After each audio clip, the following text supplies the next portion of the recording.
اللہ کی توفیق سے پچھلے سبق میں ہو رہی تھی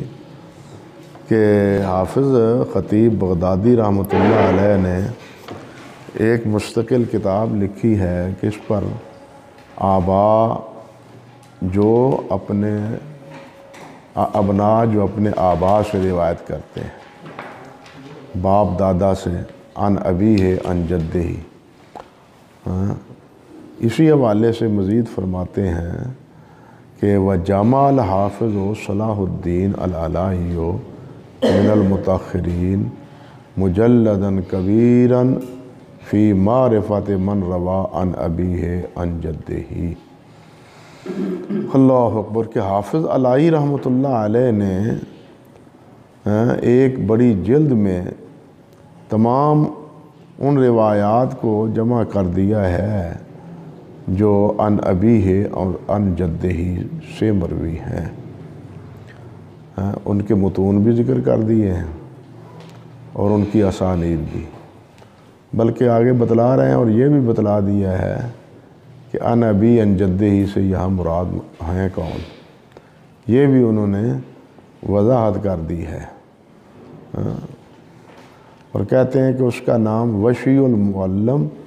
فی من روا عن ابیہ عن جدہ عن النبی صلی اللہ علیہ وسلم ہے۔ لیکن اس سے بھی ان سے بھی پہلے، یعنی حافظ صلاح الدین سے پہلے ابن ابی خیثمہ رحمۃ اللہ علیہ نے بھی کیا کیا ہے، اسی موضوع پر کتاب لکھی۔ چنانچہ حافظ سخاوی رحمۃ اللہ علیہ فتح المغیث میں فرماتے ہیں کہ سب سے پہلے بلکہ یہی ابن ابی خیثمہ رحمۃ اللہ علیہ نے لکھی ہے جی۔ اور علامہ مزی نے بھی اسی موضوع پر کتاب لکھی اور لکھ کے اپنے شیخ حافظ دمیاطی رحمۃ اللہ علیہ کی خدمت میں ارسال کی۔ علامہ مزی نے لکھ کے اسی موضوع پر کتاب حافظ دمیاطی رحمۃ اللہ علیہ جو ان کے استاد تھے ان کی خدمت میں ارسال کی، اور ان کے بعد پھر حافظ علائی رحمۃ اللہ علیہ کی کتاب کا ذکر خیر ہے۔ ممکن ہے حافظ نے رحمۃ اللہ علیہ نے پہلی دو کتابوں کا تذکرہ اس لیے نہیں کیا کہ وہ کیا ہیں، مختصر ہیں، مکمل نہیں ہیں، اسی لیے یہاں انہوں نے لفظ بولا ہے مجلداً کبیراً، ایک بڑی جلد، کبیر جلد میں انہوں نے کیا کیا ہے، اس حدیث کو جمع کیا، ان احادیث مبارکہ کو جمع کیا ہے۔ فرماتے ہیں رحمۃ اللہ علیہ وَقَسَّمَهُ أَقْسَامًا، اور انہوں نے کئی قسمیں اس کی بیان کی ہیں۔ فَمِنْهُ مَا يَعُودُ الضَّمِيرُ فِي قَوْلِهِ، ان میں سے وہ بھی ہے جس میں عن جدہ ہی سے مراد وہ کیا ہے، الراوی، راوی کا دادا، روا عن ابی ہے عن جدہ، باپ کا دادا نہیں بلکہ کس کا، راوی کا دادا۔ وَمِنْهُ مَا يَعُودُ الضَّمِيرُ فِيهِ عَلَىٰ أَبِيهِ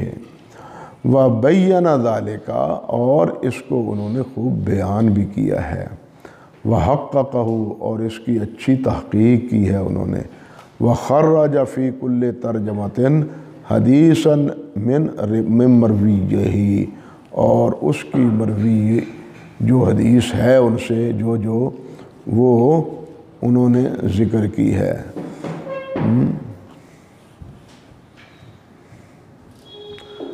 یہ ہے نا سہیل بن ابی صالح عن ابیہ عن ابی ہریرہ، یہ سہیل مسلم میں اکثر یہ روایتیں ہیں، سہیل بن ابی صالح عن ابی صالح عن ابی ہریرہ، یہ مسلم، جس طرح معروف اس میں عمر بن شعیب عن ابیہ عن جدہ ہی، زیادہ معروف عمر بن شعیب عن ابیہ عن جدہ ہی کی روایت ہے۔ اور یہ سہیل بن ابی صالح کی ایک چھوٹی سی جز بھی ہے، اور یہ تحقیق میں چھپ چکا ہے۔ سہیل عن ابی کی روایتیں جو ہے نا وہ ایک جز میں چھپی ہوئی ہیں الدراسات میں یہ کیا نام ہے شیخ کیا یار اپنے ہندوستانی محدث ہیں نہیں اعظمی نہیں معلمی تو وہ ہے نا ادھر ایک اور ہے دراسات فی الحدیث انہوں نے 2 جلدوں میں لکھی ہے حبیب الرحمن کاندلوی نہیں نام دین میں نہیں رہا ان بہرحال یہ چھپ چکی ہے سہیل بن ابی صالح انہی کی تحقیق کے ساتھ اللہ اکبر کبیرہ اور فرماتے ہیں وقد لخصت کتابہ المذکور ان کی اس کتاب کو میں نے ملخص کیا ہے وزدت علیہ تراجم کثیرہ اور بہت سے تراجم کا اضافہ کیا ہے لیکن حافظ قاسم کہتے ہیں رحمۃ اللہ علیہ کہ ان میں 6 تراجم ایسے ہیں جن کا لا وجود لہ کوئی وجود نہیں حافظ نے ذکر کیا ہے لیکن 6 تراجم انہوں نے ایسے دیے ہیں جن کا کوئی وجود فیہ 6 تراجم لا وجود لہا کہتے ہیں وَأَكْثَرُ مَا وَقَعَ فِيهِ مَا تَسَلْسَلَتْ فِيهِ الرِّوَایَةُ عَنِ الْآبَاءِ ب14 ابًا یعنی جو سب سے زیادہ واقع ہوا ہے مسلسل ان ابی ہے ان ابی ہے ان ابی ہے ان ابی ہے تو کہتے ہیں یہ 14 کیا ہے 14 کی سند کے ساتھ 14 واسطوں کے ساتھ یعنی سب سے زیادہ جو ان ابی ہے ان ابی ہے ان ابی ہے ان ابی ہے تو یہ باب 14 کتنے آئے ہیں 14 اللہ اکبر کبیرہ اور یہ بات حقیقتاً ان سے حافظ سے بھی پہلے حافظ عراقی نے التقیید والایذاء میں کہی ہے یعنی حافظ کا بھی جو مخرج ہے یا جو مرجع ہے وہ حافظ عراقی کی کیا ہے تقیید والایذاء ہے تقیید والایذاء کے صفحہ 348 پر اللہ اکبر کبیرہ ذکر کیا انہوں نے اور حافظ قاسم بن قطلوبہ کا بھی ایک رسالہ اسی موضوع پر ہے اور وہ چھپا ہوا ہے حافظ قاسم قطلوبہ کا رسالہ ہمارے پاس ہے مطبوع ہے اسی موضوع پر لیکن ایک اسی نوع سے ملتی جلتی اسی قسم سے ملتی جلتی ایک یہ بھی ہے کہ ایک یہاں تو ہے نا راوی روایت کرے ان ابی ہے ان جدہ ہی دوسری صورت کیا ہے کہ مرا روایت کرے ان امہا ان جدتہا ایک عورت روایت کرے اپنی ماں سے اور وہ اپنی دادی سے ابو داود میں یہ روایت ہے ابو داود میں یہ روایت ہے کہ بندار فرماتے ہیں حدثنا عبد الواحد حدثنی ام جنوب ام امہا سویدہ ان امہا عقیلہ ان ابیہا اور یہ ابو داود کی روایت ہے اللہ آپ کا بلات کرے 3065 عون المعبود کا جو نسخہ ہے اس میں ہے 142 جلد 3 سمجھے بھائی تو ایک نوع یہ بھی ہے کہ خاتون اپنی ماں سے روایت کرے اور وہ اپنی دادی سے روایت کرے اللہ اکبر ونشترک اسنان عن شیخ وتقدم موت احدہما علی الآخر فہو السابق واللاحق اللہ اکبر اور اگر 2 راوی مشترک ہیں ایک شیخ سے 2 مشترک ہیں ایک شیخ وتقدم موت احدہما مگر ایک کی موت دوسرے ساتھی سے پہلے ہو گئی 2 ساتھی روایت کرتے ہیں موت و حیات اللہ تعالیٰ کے اختیار میں ہے ان دونوں میں سے ایک پہلے فوت ہو گیا دوسرا جو ہے وہ طویل عرصے تک ماشاءاللہ باقاعدہ حیات رہا کہتے ہیں فَهُوَ السَّابِقُ عَلَى الْآخِرِ فَهُوَ السَّابِقُ وَاللَّاحِقُ وہ ہے سابق اور لاحق اور اسی موضوع پر خطیب بغدادی کی کتاب ہے السابق واللاحق، چھپی ہوئی ہے ہمارے پاس، السابق واللاحق۔ کہتے ہیں وَأَكْثَرُ مَا وَقَفْنَا عَلَيْهِ، اور سب سے زیادہ جن پر ہمیں اطلاع ہوئی ہے، ما بین الراویین فیہ، جن میں دو راویوں کے مابین وفات ہو 150 سنہ، 150 سال کا وقفہ ہے۔ وذالک، کہتے ہیں یہ کہ ایسے ہے کہ ان الحافظ السلفی، کہ حافظ سلفی رحمۃ اللہ علیہ، ابو طاہر احمد بن محمد بن احمد اصفہانی رحمۃ اللہ علیہ، حافظ ابو طاہر السلفی رحمۃ اللہ علیہ، اور ان کا ابو طاہر کنیت ہے، اور احمد بن محمد ان کی سلسلہ نسب ہے۔ یہ 576 میں فوت ہوئے ہیں۔ ان کا موجم بھی چھپا ہے، اور بھی کتابیں حافظ ابو طاہر اجمی کی جو ہے نا، سلفی کی جو ہے نا چھپی ہے، موجم بھی ان کا چھپا ہے۔ موجم تو ہمارے کیا تھے، اسلامی نظریاتی کونسل کے چیئرمین تھے، ان کا یار نام، یہ گائے بگائے ٹیلی فون سے بات بھی ہو جاتی ہے ان سے، بہت نیک صالح اور بہت دیندار آدمی تھے۔ یہ عربی قرآن مجید کا ترجمہ اور عربی بھی وہ لیکچر دیتے تھے اس پر، آپ کے ٹیلی ویژن پر، پاک پٹن، اس علاقے کے تھے وہ، بلکہ اسی خاندان سے ان کا تعلق ہے۔ آپ اندازہ کریں کہ جس وقت ان کا فارغ ہوا تھا نا، یعنی پیریڈ 3 سال کا ہوتا ہے، چیئرمین تھے کونسل کے، 3 سال جب پورے ہوئے، جس دن اس فارغ ہونا تھا،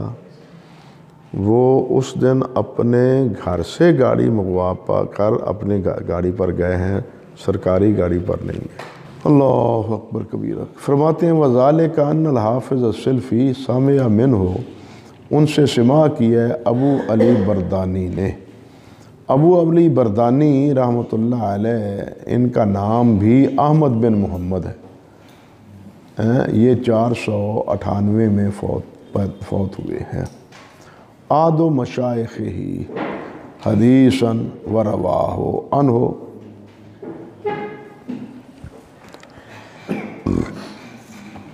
اور وہ استاد بھی ہیں اور ان سے روایت بھی کرتے ہیں۔ وَمَاتَ عَلَى رَأْسِ الْخَمْسِ مِئَةٍ، اور وہ فوت ہوئے ہیں 5ویں صدی کے اختتام پر۔ میں نے بتلایا کہ وہ 498 میں، گویا 5ویں کے بالکل آخری سرے میں ان کی وفات ہوئی۔ ثُمَّ كَانَ آخِرُ أَصْحَابِ السِّلْفِ بِالسِّمَاعِ، تو ان سلفی سے جو سب سے آخر میں جنہوں نے سماع کیا ہے وہ ان کے پوتے ہیں یا نواسے ہیں، ابو القاسم عبد الرحمن بن مکی، وکانت وفاتہ سنۃ 50 و 600، اور ان کی وفات کتنی ہے؟ 650، 600 تو ہو گیا نا، 150 سال کا فاصلہ۔ دونوں کے ہیں، دونوں شاگرد طاہر سلفی رحمۃ اللہ علیہ کے، لیکن دونوں کے درمیان کیا ہے؟ 150 سال کا فاصلہ ہے۔ مگر حافظ سخاوی رحمۃ اللہ علیہ نے فرمایا ہے کہ نہیں، بلکہ ابو القاسم عبد الرحمن المکی کے بعد بھی کچھ شاگرد ہیں سلفی کے، جنہوں نے امام سلفی سے یا شیخ سلفی سے سماع کیا ہے، اور وہ ایک جماعت ہے۔ ان میں سے کون ہے؟ محمد بن حسن بن عبد السلام،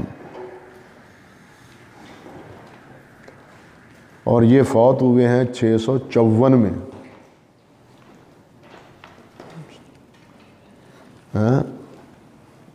یہ محمد بن حسن بن عبد السلام فوت ہوئے ہیں 654 میں، تو گویا 150 سے بھی اوپر مدت بڑھ گئی نا. ہاں یہ اس کا تذکرہ حافظ سخاوی نے فتح المغیث میں کیا ہے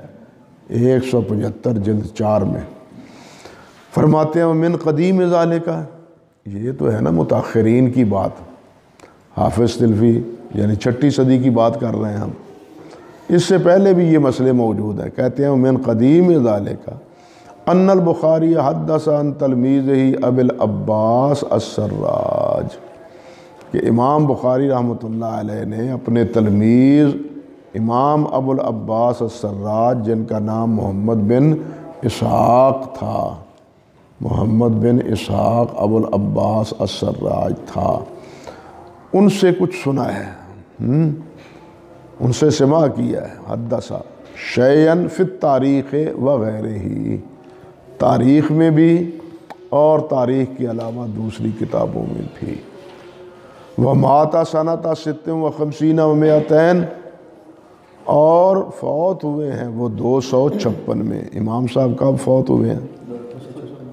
256. وآخر من حدث عن السراج، اور امام سراج سے سب سے آخر میں جس نے سماع کیا ہے وہ کون ہے؟ کہتے ہیں وہ ابو الحسین الخفاف احمد بن محمد، ابو الحسین احمد بن محمد الخفاف. یہ فوت ہوئے ہیں کہتے ہیں ماتا سنۃ 93 و 300، یہ 393 میں فوت ہوئے، 393 میں فوت ہوئے. اب دیکھیے 256 اور 393، امام بخاری اور دونوں کے درمیان. اب یہ سابق اور یہ لاحق کون ہے؟ یہ ابو الحسین خفاف. اور سابق کون ہے؟ امام بخاری. جو پہلے ہیں وہ سابق ہیں اور جو بعد میں ہیں. اور یہ اسی وقت ہوتا ہے جس وقت شیخ کی عمر لمبی ہو، استاد کی عمر جو ہے نا لمبی ہو، زیادہ ہو، طویل ہو، تو اس وقت یہ چیزیں جو ہے نا وہ پیش آتی ہیں. اور اسی کو پھر یہ بھی کہہ دیتے ہیں ملحق اس استاد کو ملحق الاصاغر بالاکابر، ملحق الاصاغر بالاکابر. جب استاد کی عمر لمبی ہو تو اصاغر کو اکابر کے ساتھ ملا دیتے ہیں. جو ان کے پہلے شاگرد ہوتے ہیں وہ تو ملتے ہی ہیں اکابر کو، ہم جیسے نالائقوں کو بھی اکابر کے ساتھ ملا دیتے ہیں. سمجھے؟ ہمارے یہاں حضرت حافظ صاحب رحمۃ اللہ علیہ تھے، حضرت گوندوی رحمۃ اللہ علیہ. اب ان کے جو پہلے شاگرد تھے، جس طرح حضرت مولانا عطا اللہ صاحب تھے، مولانا محمد اسحاق صاحب تھے لاہور والے، یا حضرت مولانا حافظ عبداللہ صاحب بڈھی مالوی تھے، یا مولانا محمد کنگن پوری تھے. یہ حضرات جنہوں نے اوائل میں حضرت حافظ صاحب رحمۃ اللہ علیہ سے سنا ہے. اب سند تو ان کی وہی ہے نا، جو متداول ہے ان کے پاس دیتے ہیں وہ. اب کہاں وہ جو پاکستان سے پہلے جنہوں نے سماع کی ہے، اور کہاں وہ جنہوں نے جناب کہنا چاہیے 80-85 میں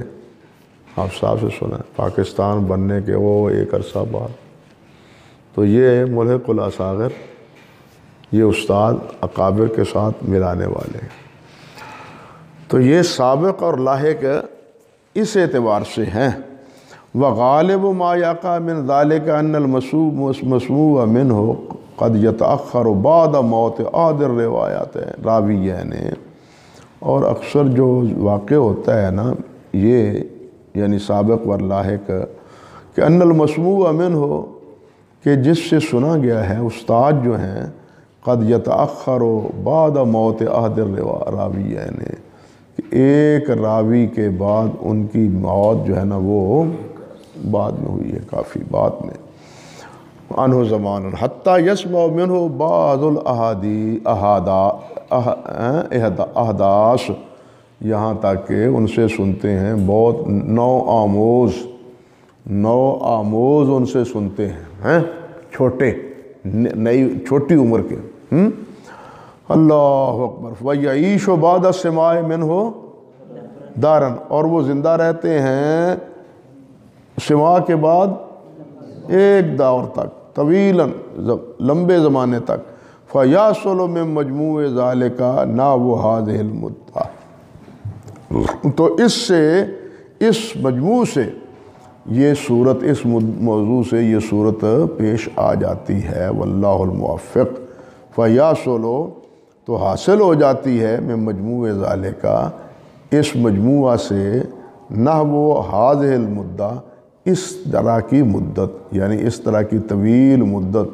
ہیں، 150 سے بھی اوپر یہ مدت اس طرح بن جاتی ہے۔ وَإِنْ رَوَى الرَّاوِيُّ، کہتے ہیں اور اگر راوی روایت کرے ان اثنین متفق الاسم، دو راویوں سے روایت کرے، ان اثنین متفق، ایسے جن کا نام جو ہے نا وہ کیا ہے، ملتا ہے، او ما اسم الاب، یا اس کے باپ سے ملتا ہے، او ما اسم الجد، یا دادے کے ساتھ ملتا ہے، یا نسبت کے ساتھ، یعنی دونوں کی باہم آپس میں باپ دادا یا نسبت کے ساتھ دونوں راویوں کی آپس میں کیا ہے، یکسانیت ہے۔ وَلَمْ يَتَمَيَّزَا، ولم یتمیز، اور دونوں کے مابین تمیز نہیں ہوگی یہ کون ہے، حضرت صاحب کون ہیں، بما یخص کل منہما، کہ ان دونوں میں سے تخصیص کی جائے کہ یہ کون ہے۔ اب اس نام کے دو آدمی ہیں، نام بھی وہی ہے، باپ بھی وہی ہے، دادا بھی وہی ہے، نسبت بھی وہی ہے۔ تو فرماتے ہیں فَإِنْ كَانَا ثقتین لم یضر، اگر دونوں ثقہ ہیں کوئی مسئلہ نہیں پتہ چلتا کون ہے دونوں میں، اس نام کے دو راوی ہیں اور رجال میں کیا ہے، ان کا تذکرہ توثیق سے ساتھ مذکور ہے، تو کہتے ہیں ہمیں نام ہی تخصیص ہو کہ یہ کون ہے اور یہ کون ہے، کوئی فرق نہیں پڑتا، دونوں ثقہ ہے۔ کہتے ہیں وَمِن ذَلِكَ مَا وَقَعَ فِي الْبُخَارِي، اور اس کی جو مثال ہے وہ بخاری میں یوں سمجھیے کہ ان احمد غیر منصوب، امام بخاری کہتے ہیں حدثنی احمد ان ابن وہب فَإِنَّهُ اما احمد بن صالح او احمد بن عیسیٰ او ان محمد غیر منصوب، یا وہ محمد سے روایت کرتے ہیں اور نسبت نہیں کرتے، ان اہل العراق، اور وہ روایت کرتے ہیں محمد اہل عراق سے، فَإِنَّهُ اما محمد بن سلام او محمد بن یحییٰ الزہدی، تو وہ یا تو محمد بن سلام ہوں گے یا محمد بن یحییٰ زہدی۔ وَقَدْ اسْتَوْعَبْتُ ذَلِكَ فِي مُقَدِّمَةِ شرح البخاری، اور اس بارے میں نے استیعاب کیا ہے صحیح بخاری، شرح بخاری کے مقدمے میں۔ من اراد لذلك ضابطا کلیا یمتاز به احدهما من الاخر، اور جو ارادہ کرتا ہے اس کے لیے کوئی کلی حتمی ضابطے کا جس سے ایک کو دوسرے کے ساتھ امتیاز ہو، فب اختصاص ہی اے شیخ المروی عنہ، تو یہ ہے اس شیخ سے اختصاص کی بنا پر، شیخ سے استخناص کی بنا پر، جس طرح کہتے ہیں مشہور ہے کہ شامی جب کہے حدثنا عبداللہ تو اس سے مراد عبداللہ بن عمر بن عاص ہوتے ہیں، شاگرد کی بنیاد پر، استاد کی بنیاد پر، اور جب مدنی کہے حدثنا عبداللہ تو اس سے مراد عبداللہ بن عمر ہوتے ہیں، اور جب کوفی کہے راوی حدثنی عبداللہ، جس طرح علقمہ اسود ہیں، تو اس سے مراد عبداللہ بن مسعود ہیں، اور وکیع بن جراح جس وقت روایت کریں، ہاں جی، حدثنا سفیان کہیں تو اس سے مراد کہتے ہیں سفیان بن عیینہ ہوتے ہیں، اور جب سفیان ثوری سے وکیع روایت کرتے ہیں تو اس وقت تصریح کرتے ہیں حدثنا سفیان بن ثوری۔ تو یہ اختصاص بسا اوقات شاگردوں کی بنیاد پر بھی ہوتا ہے اور بسا اوقات استاد کی بنیاد پر بھی ہوتا ہے۔ عبداللہ بن عمر بن عاص اگر شامی روایت کریں اور عبداللہ کہیں تو عبداللہ بن عمر بن عاص ہیں، اور اگر مدنی کہیں تو ان سے عبداللہ بن عمر مراد ہیں، اگر کوفی کہیں تو ان سے عبداللہ بن مسعود مراد ہیں رضی اللہ تعالی عنہ اجمعین۔ کہتے ہیں فب اختصاص ہی اے شیخ المروی عنہ،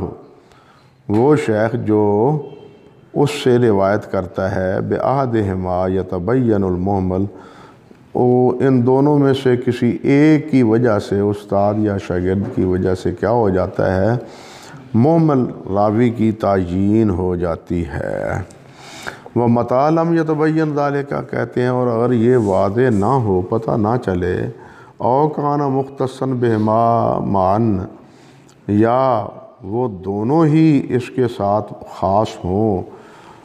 یعنی اس استاد کے ساتھ یا اس شاگرد کے ساتھ دونوں ہی روایتیں کرتے ہیں، تو فَإِشْكَالُهُ شَدِيدٌ، تب یہ اشکال بہت بڑھ جاتا ہے۔ فَيُرْجَعُ بِفِيهِ إِلَى الْقَرَائِنِ وَالظَّنِّ الْغَالِبِ، تو ایسی صورت میں قرائن اور ظن غالب کے طور پر ترجیح دی جائے گی کہ یہاں کون سا راوی مراد ہے۔ مثال کے طور پر اگر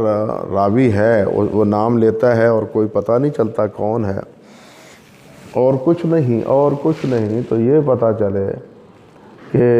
یہ راوی اس کا شاگرد اس سے روایت کرنے والا کوفی ہے، تو وہ استاد دیکھنا چاہیے کہ وہ بھی کہیں کوفی تو نہیں۔ اگر وہ بھی کوفی ہے تو یہ ایک دوسرے لفظوں میں یہ قرینہ مل جاتا ہے کہ یہ راوی ہے، کیونکہ اس کا شاگرد بھی کوفی ہے، اسی طرح بصری ہے، اسی طرح شامی، یعنی کوئی نہ کوئی نسبی اعتبار سے یا کہنا چاہیے بلدی نسبت سے کوئی قرینہ یا ظن غالب اس طرح کا مل سکتا ہے اس راوی کو معین کرنے کے لیے۔ وَإِن رَوَىٰ عَنْ شَيْخٍ حَدِيثًا فَجَحَدَ الشَّيْخُ مَرْوِيَّهُ، اور اگر کوئی راوی شیخ سے حدیث بیان کرے اور شیخ انکار کر دے کہ نہیں میں نے نہیں بیان کی،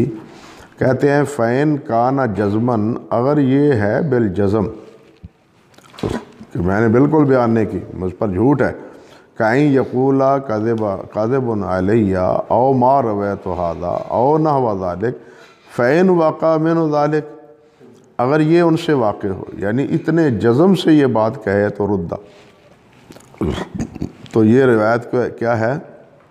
تو اس کو مردود قرار دیا جائے گا، یہ متن کے اعتبار سے نہیں، کیونکہ متن ممکن ہے کسی اور سند سے بھی مروی ہو، لیکن اس سند سے اس کو کیا کہا جائے گا، رد مردود قرار دیا جائے گا۔ ابن الصلاح نے بھی یہی کہا ہے اور خطیب بغدادی رحمۃ اللہ علیہ نے بھی یہی بات فرمائی ہے۔ لِقَذْبِ وَاحِدٍ مِّنْهُمَا، کیونکہ دونوں میں سے کسی ایک کا جھوٹ ہونا لازم آئے گا، لا بعینہ، نہ کہ بعینہ وہی روایت، اصل روایت نہیں، اس روایت کا، اس سند کا۔ یہاں لائیں نہ تھوڑی سی تکلیف کریں دوسری جلد فتح الباری کی، فتح الباری کی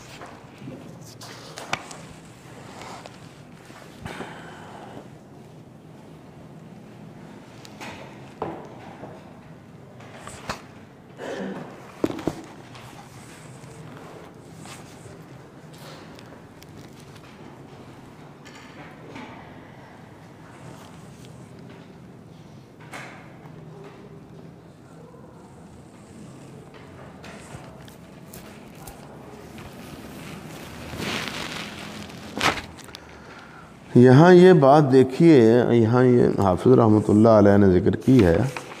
حضرت علی بن مدینی کا ایک قول یہاں آیا ہے،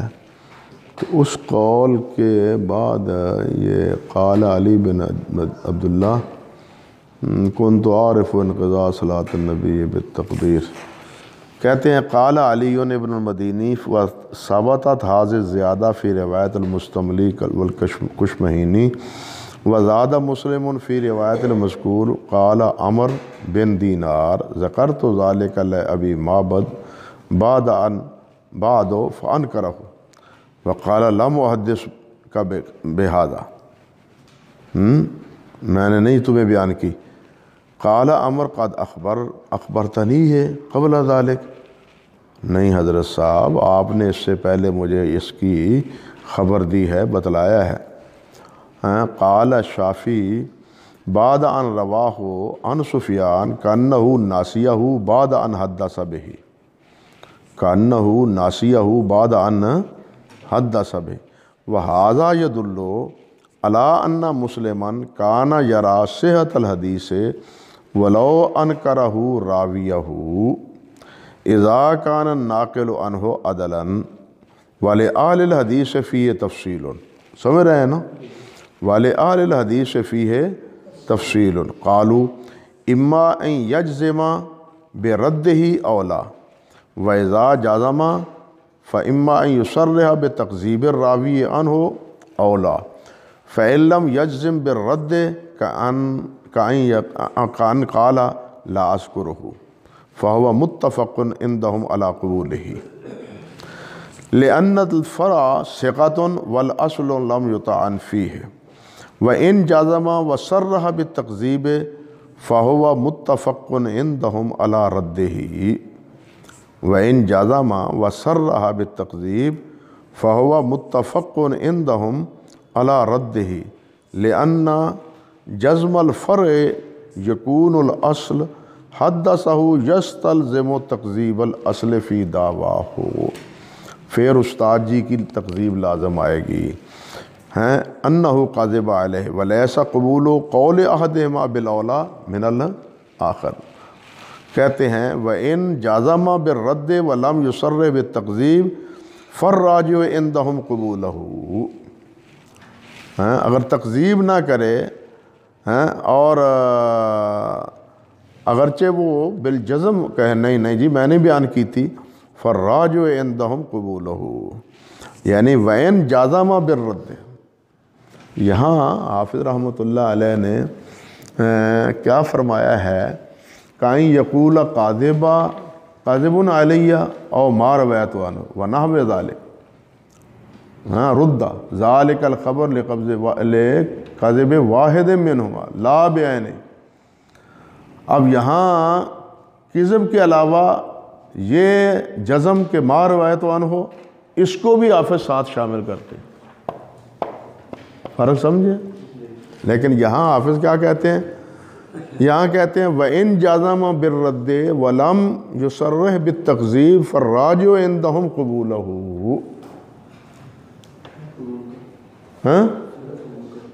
قبول کرتے ہیں، یعنی گویا کہ یہاں شرح نخبہ میں جو بات انہوں نے فرمائی ہے فتح الباری کے اس موقف کے منافی ہے، یہاں صرف تکذیب کی صورت میں کہتے ہیں کہ وہ رد ہوگی، جزم کی صورت میں بھی وہ رد کے قائل ہے نہیں، سمجھے بات، یہی بتلانا چاہتا ہوں۔ یہ صفحہ 326 ہے، جلد 2۔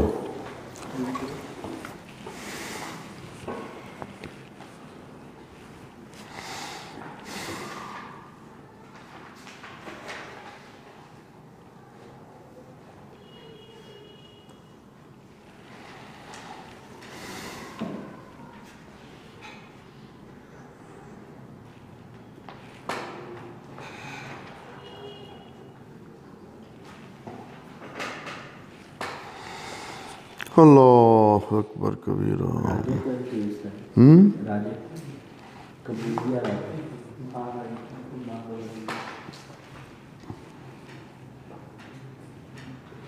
راجح بات یہی معلوم ہوتی ہے کہ اگر اس شیخ بالجزم کہے نا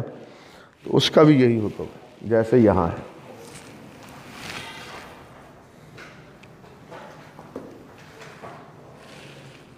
اگرچہ کذب کی تصریح نہ بھی کرے، لیکن اگر تردد ہے، شک ہے، یا کوئی اس قسم کا کمزور لفظ بولتا ہے تو ایسی صورت میں جو بروی شاگرد ہے اس کی بات کو ترجیح دی جائے گی.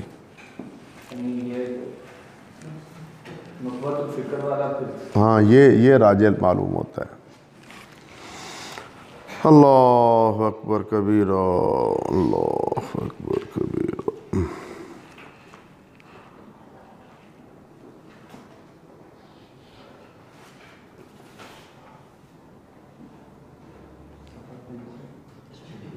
چلے بھائی.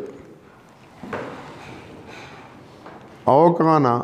ولا یکون ذالک قادحا فی واحد منہما للتعارض، کہتے ہیں کہ اس سے دونوں راویوں کے مابین کوئی قدع واقع نہیں ہوگی. کہتے ہیں او کانا جہدہ